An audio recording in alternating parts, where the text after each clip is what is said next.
আজকে কিভাবে এই মজাদার ইলিশ রেসিপিটা করলাম সেটাই আপনাদের সাথে শেয়ার করব। তো চলেন দেখা যাক কিভাবে এই রেসিপিটা করলাম।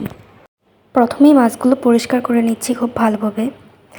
মাছগুলোকে কেটে নিচ্ছি, একটু ছোটো ছোটো পিস করছি যাতে ভালোভাবে মশলাগুলো ঢোকে, হ্যাঁ রান্নাটা মজা হয়।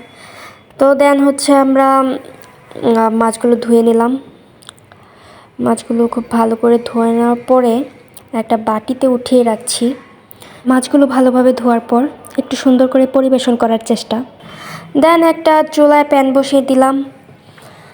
তো চুলাটা অন করে এখন তেল দিয়ে দিচ্ছি।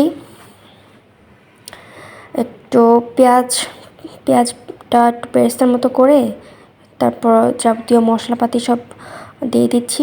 মশলাগুলোকে একটু কষিয়ে নেব। কষিয়ে নেওয়ার পর এরকম হয়েছে।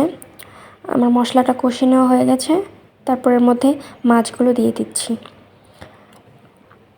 মাছগুলোকে একটু নাড়াচাড়া করে দেন এরকম হবে, একটু ঢাকনা দিয়ে দিব।